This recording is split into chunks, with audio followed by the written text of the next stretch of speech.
Welcome to Behind the Model, a show diving into the virtual world and exploring its stories with the VTubers who lead the way. If you're an avid VTuber watcher, chances are you've at least heard Daryl Barnes' exquisite music. She's one of the medium's most popular music producers, having helped create original songs, covers, and background music for stars like Iron Mouse, Cinder, and more. Music has always been her passion, and once was a fleeting dream to make work full-time, but VTubing has opened up the doors to make that dream a reality. Daryl, welcome to Behind the Model. Yeah, thank you for having me, Ducky. It's good to be here, and yeah, excited to talk about music and VTubing stuff with you. I was going to say, you have a lot to talk about in those kinds of worlds. You are A little bit, yeah. very well versed and very well renowned. And I'm very grateful to have you on to kind of share a different side of the production story, because from the VTubing side of things, we see a lot about like the VTubers singing and the making, like that side of it, but we never hear much about the unsung heroes and the music production kind of thing. Can you tell me a little bit about how you kind of got into the music space as a whole? Yeah, sure. Well, music is something that's I've always been very interested in, even as a kid. And sort of my entry into getting interested in that stuff at all was anime and game soundtracks. And it's not really something that I took seriously until maybe like towards the end of high school, early college, which was quite a while ago, for me at least. But yeah, sort of, I guess my gateway into music was picking up guitar back in high school. You know, my original dream was to kind of be a rock star and, you know, like travel the world and perform on big stages and things like that. And that didn't quite work out, but I think what I ended up with was just as cool. I mean, you still kind of get to perform in your own way, right? Like your music still gets to travel around the world. Yeah, that's a good way to think about it. How, I mean, if it dates back that far, like how long has music been a part of your life? Yeah, well, pretty much always. I grew up in I guess somewhat of a musical family. Like my dad was a hobbyist guitarist, which is kind of, you know, kind of like how I got exposed to guitar at a young age. And then my mom was always, well, I'm Filipino, I'm part Filipino, so we always had a karaoke machine around, and that's kind of a meme in the Filipino community that, you know, you can't be Filipino and not have a karaoke machine. So a lot of singing, a lot of just like you know, my dad randomly jamming in the living room and things like that. So I think yeah, from very early on, it's always been a part of me in some way. I feel like the guitar was almost kind of semi-forced onto you, right? Like, you know, if your dad's playing it, it's like, well, now I've got to play it. No, a little bit actually. I was actually quite resistant to it at first. He tried to get me to pick it up, and I was like, no, that seems hard. That seems like a lot of effort that I'm not really willing to put in. And then, well, let's just say that in high school, you know, I kind of realized that being able to play guitar gained you social points. So I did what any lonely high schooler would do, and you know, pick up the guitar. Did it work? It worked. I mean, I made some pretty cool friendships that way, and I managed to squeeze my way into, you know, like our high school you know, jazz band and high school mariachi band and things like that. All sorts of random things. A mariachi band of all things. Yeah.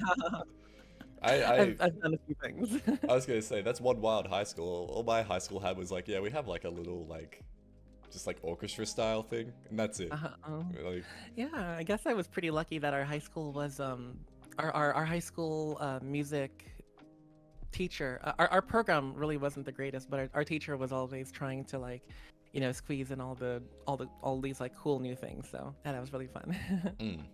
You mentioned that you have the heavy inspiration of games and anime. How does like the soundtracks of your childhood or even like your formative years, I guess, make the Daryl Barnes that we know today? How has it influenced your work? How has it influenced your life? Yeah, good question.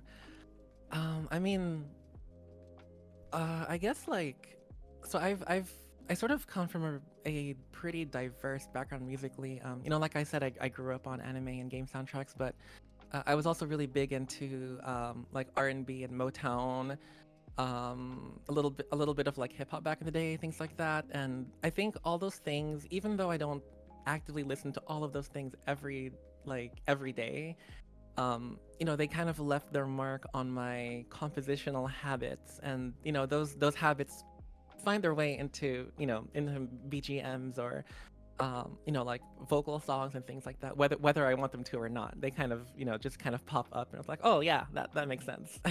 Yeah. And you mentioned like that there was like, you were a lonely high schooler, and the music was a great way, and picking up the cards was a great way to break through that. How did you kind of navigate those years without music? I didn't really. I was kind of I was one of those kids that was kind of perpetual, like permanently online, just like on IRC and playing I don't know, RuneScape or Ragnarok online or whatever. So showing your age a little I bit, guess but yeah. a little bit, yeah. it's it's no secret that I'm on the older side for the VTubing community, but yeah, just like I guess in that sense, music kind of helped me break out of my shell a little bit. I'm pretty introverted by nature. Despite I think what a lot of people might have their preconceived notions of me, I guess, but I am pretty introverted. I am pretty shy by nature, and I think music did help me kind of break out of that a little bit. Was that partly because you had that dream of the rockstar lifestyle and having that little bit of an extroverted self? Yeah, I think so. Yeah, I think like playing like an extrovert role was kind of like a fake it till you make it kind of thing. And I guess from there, like, you didn't, I guess, make it the whole way through the rockstar lifestyle, but how did you still make music work for you now, all these years later? Yeah, sure. I guess there's a little bit of a story to that. So after I graduated from college, where I studied English, not music, English literature, I I was kind of bouncing between different like office jobs and like part-time, short-term jobs and things like that. And on the side, I still knew that I really wanted to make music into a viable career for my future. But, sort of back then, it was really hard to find resources about like where to even start, doing that. So I kind of learned everything as I was going along, picking up random business books, and I tried to do some like online courses and like running a freelance business and things like that. And I think it was a lot of trial and error, but I started off first doing kind of I got into game audio, so I was scoring like indie PC games and things like that. And my first step into that was helping a friend with his college. He was a game programming major, and so I helped him with his with his final project, writing music for it. And then that kind of ended up taking me down the rabbit hole of trying to be a game composer. And that was my thing for a really, really long time until VTubing kind of took off. And then it was very serendipitous to transition into VTubing, but now that's sort of my main thing. What was it kind of like going the freelance route before VTubing came along? Because as a person who has dabbled in the creative arts as well in terms of writing, that is a slog. Certainly, yeah. Well, I'm gonna be completely honest. It sucked pretty bad. Like it was really hard. And I think maybe a lot of composers who are like me, who are influenced by a lot of anime and games, and or I'll just say it, like all the weeb composers out there are probably going to feel this, but the market for being a weeb composer and working in games outside of Japan is shockingly difficult. It's a difficult industry for sure. And so it was really difficult to find sort of my niche, within that niche, which is also within another niche, like kind of, yeah, so it was really, really difficult. But I mean, VTubing was kind of the perfect in between of all of that, like, oh, like it's like VTubing is a industry and community where sort of, being a weeb is like a, a badge of honor. Yeah, yeah. It's funny, you're saying this story, and all I'm thinking about is like Kevin Penkin, right? The composer behind like Tower of God, Made in Abyss, Yeah, all that kind yeah, of stuff, and it's like yeah, he very openly speaks about like I just stumbled into the perfect opportunities at the perfect time to make it yeah, as a basically. Australian composer in Japan for anime and games.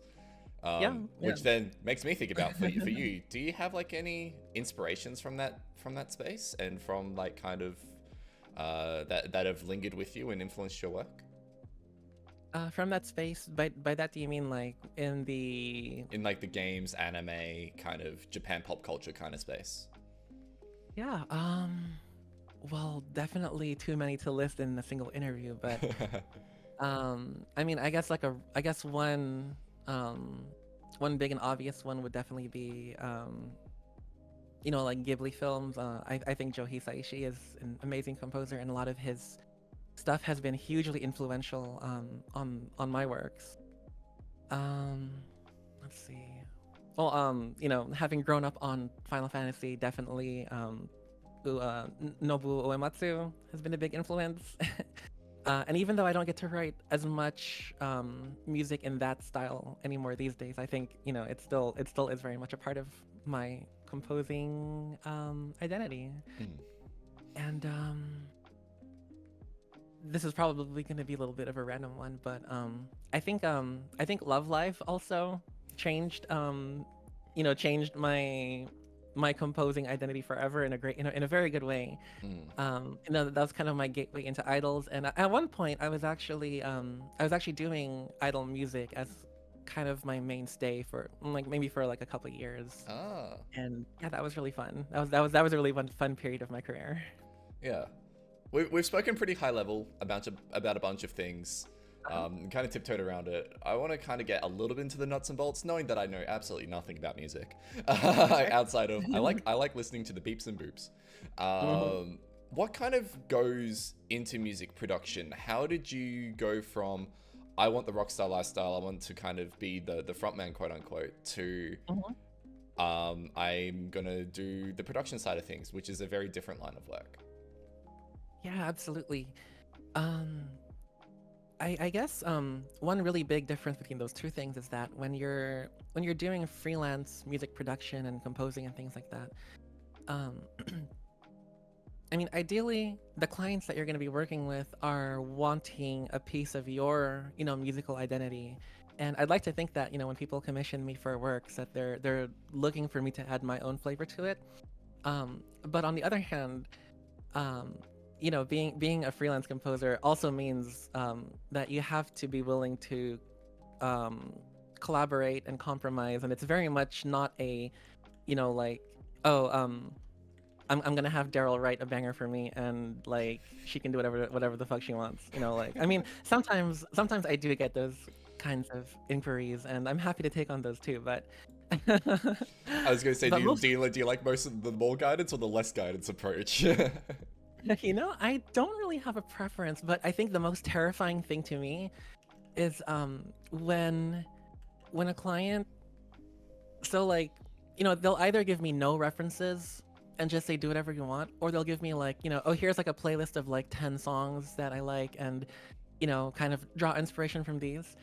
I think the most terrifying thing is when they only give me one song as a reference, and they're like, oh, can you make me something like this but like different?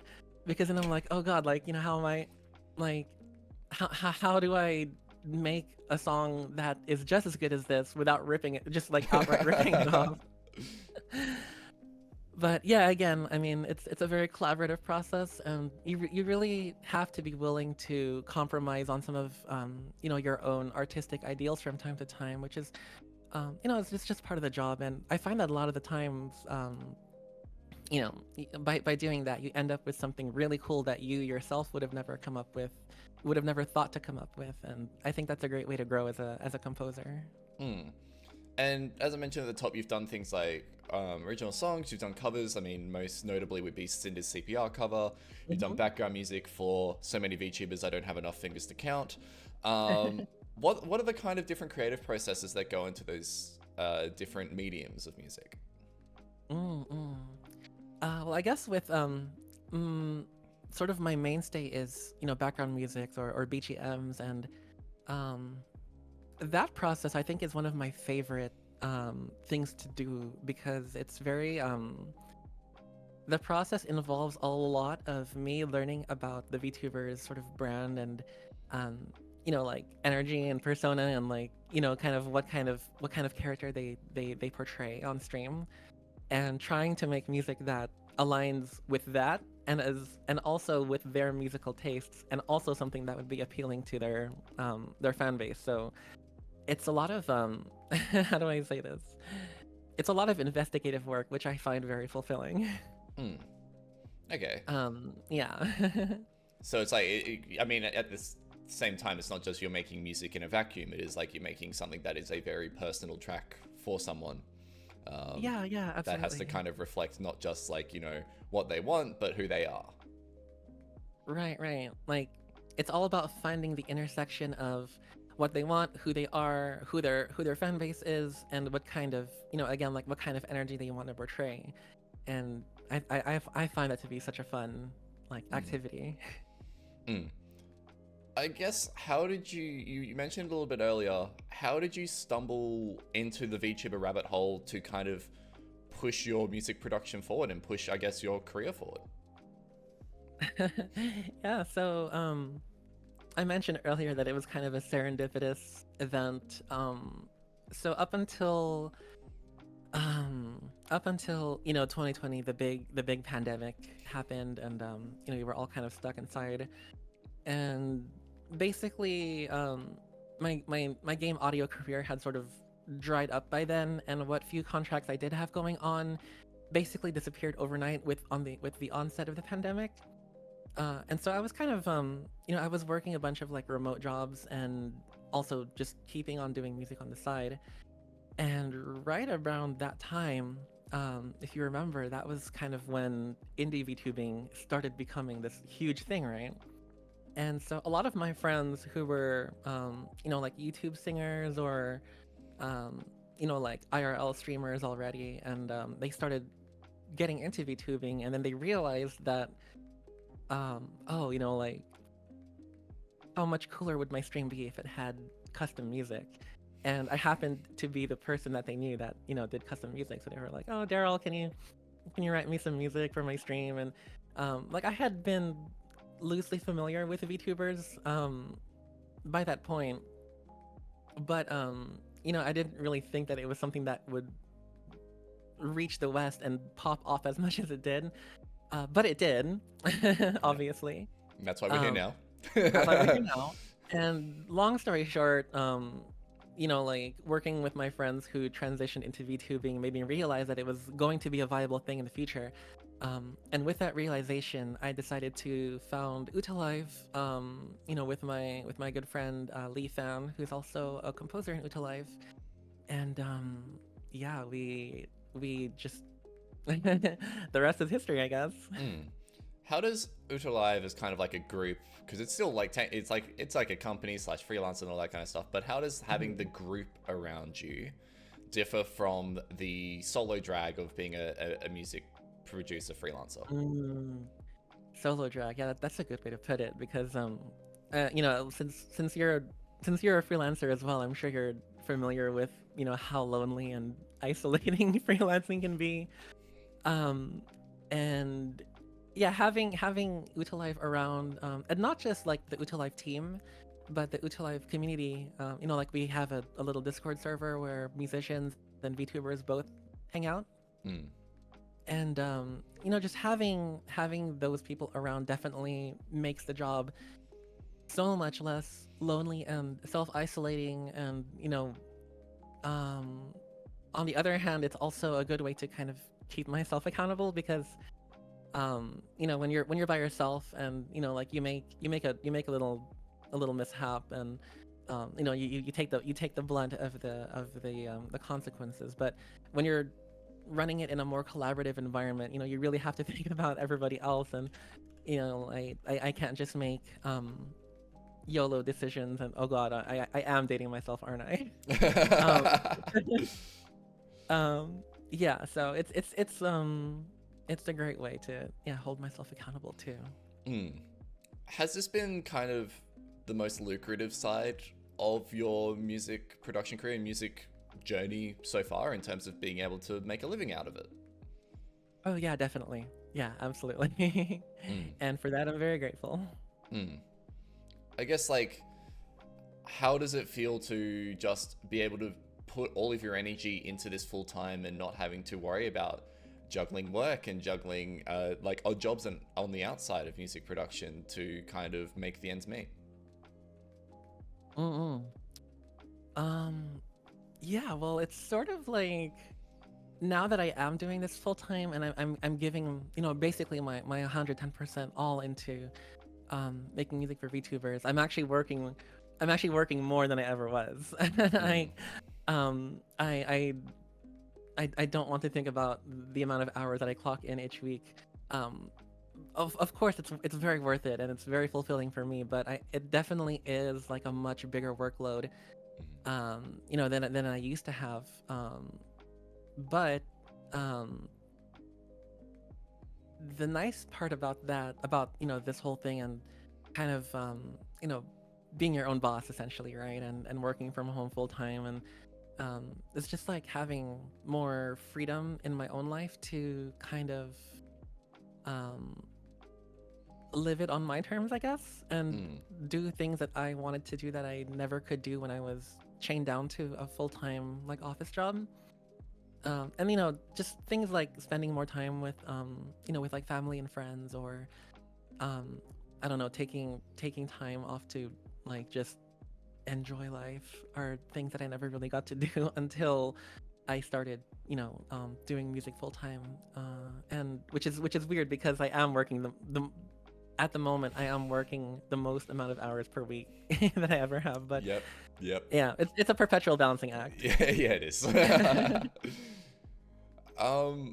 Before we actually came on to record, I asked you about a couple of your favorite works that you have done. Since CPR cover came up, Vishojo Fantasia. Obviously, you've also recently just worked on Iron Mouse's 6th anniversary. What do those kind of works mean to you? I kind of view those as like sort of like, what's the word I'm looking for? I guess like highlights or maybe milestones in my career. Like getting to work with Vishojo has definitely been a career highlight. And they've been an absolute joy to work with. And then working on Iron Mouse's 6th anniversary, one of my lifelong dreams, of course, was to compose music for an anime, and she just so happened to be making an anime with with Tonari Animation Studios for her anniversary. And the Tonari sort of brought me on, and it seemed like a natural choice for on Mousie's end as well, since I've worked with her a lot. And that was one dream that came true, so that's definitely a huge milestone for me, I think. And yeah, I mean, I guess like you've got to constantly have goals in mind, I guess, and those are all goals that I kind of achieve. Sorry, my dog is like very yappy right now. No, that's fine. I guess, what are some of the misconceptions that you have to deal with in the music production space? I think like the one biggest misconception in the music space is that like there's an absolute right way to do like any one thing. Whether that be whether that be a way of composing, or a way of producing, or a way of like marketing yourself, or communicating with clients. And then I think that was one mistake that I did make in my composing career early on. was kind of like, oh well, so and so composer that I look up to and is doing really successful in their career is doing this thing, so I should do that thing too. And it almost never works out because, surprise, surprise, being a freelancer or like freelance careers in general are very unpredictable things with a lot of small moving parts, and like everybody's sort of career machine is going to be completely different. So what works for one person will not always work for you, and so when people um, you know when you try to emulate someone else's career path, it usually leads to a lot of frustration and failure. Mm. I guess for you, your music journey has been long and varied. And I will always look back to that kind of that rock star lifestyle that you lean back into, that kind of inspired you along this way. Hmm. Did you ever see yourself as falling down this avenue of music? Not really. um yeah, not really, I guess. Yeah, because again, like growing up, I kind of thought that in terms of a music career, I thought the only real routes were, either become a rock star or become a, like, I don't know, like a film composer. And I don't know, I had kind of my misgivings about that because I thought you had to be like super well educated in music and have like a crazy extensive background in formal education and things like that, which is not true after all. But it was very much a surprise to end up where I did. Yeah. Is there a little bit of a stigma attached to music production in that you maybe ride off the coattails of larger creators and bigger people, in terms of, like, if you're producing music for Cinder and Iron Mouse and V Shoujo and all that kind of stuff, there could be some jealousy involved in that by people outside, or some stigma attached to that? I think certainly I can, yeah, I could see a little bit of that happening. Yeah. I do try my best to work with everybody, whether they're small or big, and try to give all of my clients as equal love and attention to their works.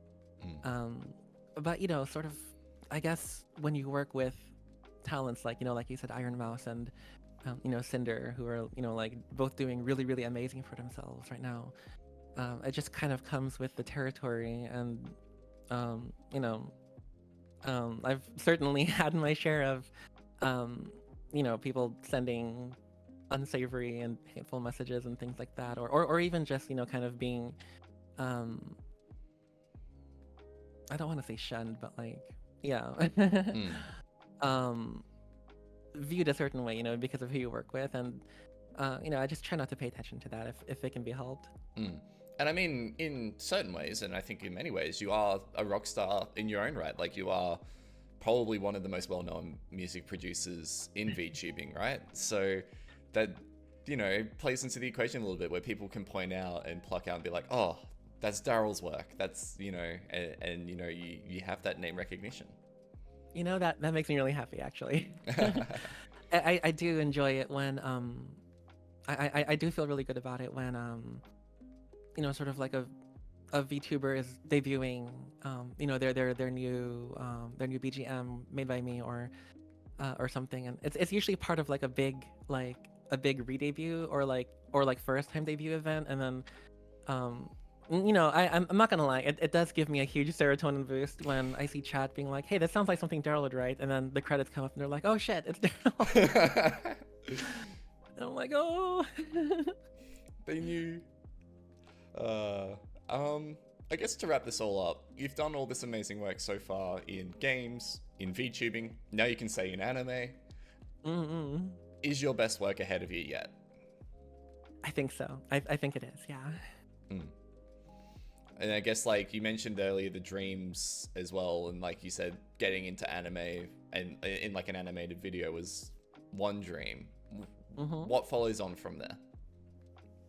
Well, I would really, really love to score a full-length soundtrack for like a season of anime. I think that's sort of my next big goal, and if I can hit that, I'd I'd be ecstatic.